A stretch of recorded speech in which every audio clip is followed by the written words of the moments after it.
एक लड़का संस्कृत के गुरुजी से प्रश्न किया, गुरुजी एक संस्कृत का श्लोक मैंने देखा है, उसका अर्थ बताइए, उसका अनुवाद बताइए, हिंदी में क्या होगा।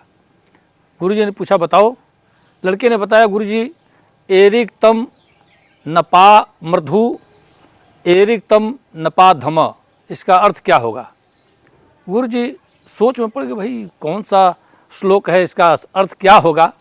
परेशान हो गए, कहा कि बहुत देर तक चिंतन किया उन्होंने, कहा कि ठीक है कल बताएंगे इसका अर्थ। कल फिर स्कूल में जाते ही लड़के ने गुरुजी से सवाल किया, गुरुजी एरिक तम नपा मृधु एरिक तम नपा धम, इसका अर्थ क्या होगा, आप बताए नहीं। गुरुजी पुनः चिंता में पड़ गए कि या तो हमारे पीछे ही पड़ गया, हाथ धो गए। बेचारे गए, तमाम सारी पुस्तकों को खंगाला उन्होंने, संस्कृत की अच्छी अच्छी पुस्तकों को देखा और तमाम खंगालने के बाद भी उनको नहीं मिला।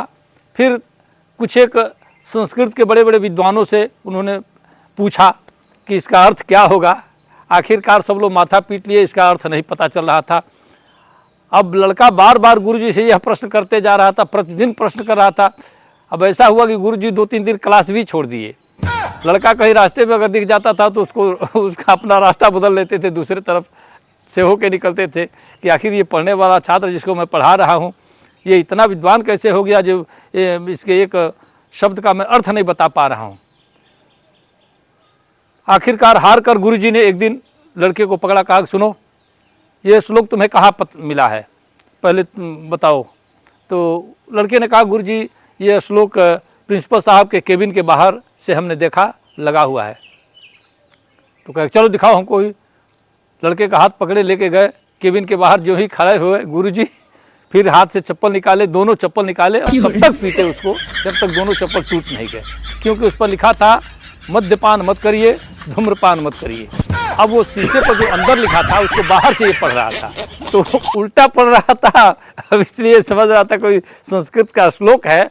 वो सीधे अंदर जाने के बाद वो साफ साफ दिखाई दे रहा था कि भाई धूम्रपान मत करिए, मद्यपान मत करिए। और इसको ये पढ़ रहा था अपने हिसाब से एरिक तम नपा मृधु एरिक तम नपा धम।